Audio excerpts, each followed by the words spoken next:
इस प्रकृति में अगर हम असंतुलन को खत्म कर देते हैं तो हम वास्तव में सही तरीके से बोल रहे हैं। हमारे बोलने का कौशल इसी में है कि प्रकृति के अंदर, इस पर्यावरण में, हमारे आसपास के वातावरण में एक सकारात्मक संतुलन बनाए हो। अगर सकारात्मक संतुलन नहीं होगा तो वहां विद्वेष की भावना आती है। कभी कभार हमें अपने मानसिक स्तर से नीचे वाले व्यक्तियों से कभी भी नहीं उलझना चाहिए, क्योंकि वे सबसे पहले आपको अपने स्तर पर लाएंगे, आपको उलझाएंगे, और ऐसा करने में वो बहुत माहिर होते हैं, बड़े चतुर होते हैं, बड़े प्रवीण होते हैं, और अंततोगत्वा वो तुम्हें हरा देंगे। इसलिए कभी भी ध्यान दीजिए, अपने से मानसिक स्तर से नीचे वाले व्यक्तियों से कभी भी अनावश्यक बहस न करें, और हमेशा दूषित मानसिकता वाले लोगों से हमेशा सावधान रहें। अपनी बुद्धि को, अपने व्यक्तित्व को साफ सुथरा रखें।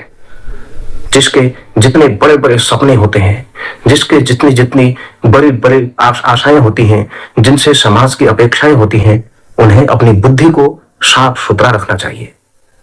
और जिस प्रकार हम अपने घर के अंदर साफ सुथरा वातावरण बनाए रखते हैं, कहीं पर भी धूल लगी होती है तो वो बड़ा ही हमको बड़ा मन को बड़ा खराब लगता है। कहीं रास्ते से जा रहे हैं, किसी स्थान पर जा रहे हैं, चाहे अपने घर में है, परिवार में है, गाड़ी में है, कहीं सार्वजनिक स्थल में भी है, कहीं पर कोई गंदगी देख करके आपके मन में तुरंत नेगेटिव भाव आता है। घर से तो आप नहा धो के बड़े सुरक्षित तरीके से बहुत सुंदर कपड़े पहन करके गए, लेकिन जाते ही आप कहीं किसी की गाड़ी में बैठे और धूल लग गई तो वहां पर आपका मन एकदम खराब हो जाता है। उसी प्रकार हमारा मन भी है, हमारी बुद्धि भी है, हमारे आसपास का परिवेश है, उसकी निरंतर सफाई बहुत आवश्यक है। भले ही आप कितना ही नहा धो लें, बाहरी आवरण से को साफ कर लें, जब तक आप अपने मन के अंदर अपनी बुद्धि को साफ सुथरा नहीं रखेंगे, अपने विवेक को सही नहीं करेंगे, अपनी व्यवस्था, अंतर मन की व्यवस्था को सही नहीं करेंगे, तब तक हमारा व्यक्तिगत व्यवहार सही नहीं होगा।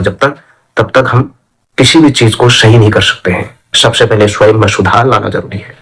अपने व्यक्तिगत व्यवहार की शुद्धता, अपने चरित्र की शुद्धता, अपनी आदत की शुद्धता, अपनी नैतिकता की शुद्धता, अपने चारों तरफ के परिमंडल की शुद्धता जब तक नहीं होगी, तब तक हम अपनी बुद्धि की शुद्धता को आगे कैसे बढ़ाएंगे? हम अच्छा कैसे बोलेंगे? अच्छा बोलने के लिए हमें हर प्रकार की शुद्धता बनाए रखना बहुत आवश्यक है। हमारा बोलने का कौशल इसी में निहित है कि हम हमेशा सत्य की मार्ग का अनुसरण करें, सत्य का गमन करें। बहुत बड़ा साहस चाहिए होता है जब हम सत्य बोलकर बुरा बन जाते हैं। कई बार तो ऐसा भी होता है। और सबसे आसान क्या होता है? झूठ बोलकर किसी का चहेता बने रहना। इसलिए हमेशा सत्य का आभूषण धारण करें।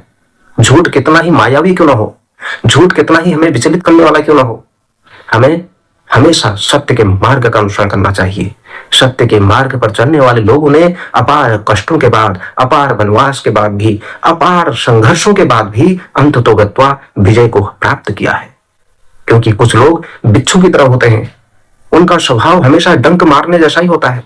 उनको आप कितना ही सम्मान दे दो, कितने ही उनके सामने उनके सम्मानजनक बात कर दो, वो हमेशा हमेशा विपरीत आचरण ही करेंगे, विपरीत बुद्धि का ही आचरण करेंगे। अपने मन में, अपनी वाणी में, अपने कर्मों में कभी भी सकारात्मक पहलू ला ही नहीं सकते हैं। इसलिए हमेशा अपनी बुद्धि पर नियंत्रण रखना, यह हमारा बोलने के सबसे बड़े कौशल में है। विपरीत बुद्धि, विपरीत आचरण, विपरीत प्रकार की दिशा को अपनाना जीवन के लिए बहुत घातक होता है।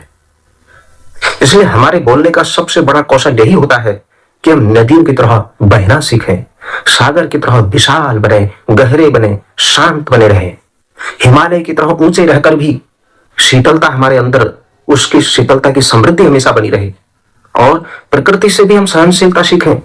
और ये प्रकृति को हम जितना कष्ट देते हैं, कितना अपार कष्ट सहती है प्रकृति हमारे लिए, उसके बावजूद वो सब कुछ सह जाती है। इसी प्रकार हमको भी सहनशील होना चाहिए। हमेशा हमारे महापुरुषों ने भी कहा है कि मुंह में शक्कर, पांव में चक्कर, कलेजे में आग, दिमाग में ठंडक होना चाहिए। इसलिए कोई भी व्यक्ति, हमारे सामने कई व्यक्तियों का समूह होता है, एक व्यक्ति दूसरे व्यक्ति से भिन्न होता है, उसकी सोच भी भिन्न होती है, उसकी व्यवहारिकता भी भिन्न होती है। हमारे सामने खड़ा व्यक्ति वो हमारे जैसा तो होगा नहीं, उसका स्वभाव, उसकी प्रकृति, उसके गुण, उसके विशेषताएं, उसका तरीका अलग अलग होगा। हम आमने सामने अगर आईने में भी खड़े होते हैं तो आईने का चित्र एकदम उल्टा दिखाई देता है, क्योंकि हम सीधे सामने आईने में खड़े हैं और खड़े होते होते हमारा जो सीधा हाथ है वो तो दूसरी तरफ को घुमा हुआ है। इसी प्रकार सामने व्यक्ति है, वह व्यक्ति भी हमारे पास क्या होता है कि उस व्यक्ति से अगर हम हाथ से हाथ मिलाना चाहेंगे तो नहीं मिला पाएंगे, सीधा हाथ नहीं मिला पाएंगे। इसलिए कोई भी व्यक्ति हर व्यक्ति की प्रकृति, हर व्यक्ति का स्वभाव, गुण, सोचने का तरीका अलग अलग होता है। इसलिए सामने वाला हमारा जैसा ही हो जाए इसकी कल्पना नहीं करनी चाहिए, न ही हमें उनको बिल्कुल सुधार कर लेना चाहिए, क्योंकि जो सामने होता है वो दिखता नहीं, जो दिखता है वह होता नहीं है। इसलिए कभी कभार हम ऐसे हलचल कर देते हैं, ऐसी उथल पुथल हो जाती है जिसके कारण से हमारी बातों में भी सार्थकता नहीं होती है। इसलिए हम जहां पर खड़े हैं, जिस जगह पर भी खड़े हैं, हमारा प्रतिबिंब इस प्रकार का हो कि हम एकदम सामने वाले से सही तरीके से बातचीत करें।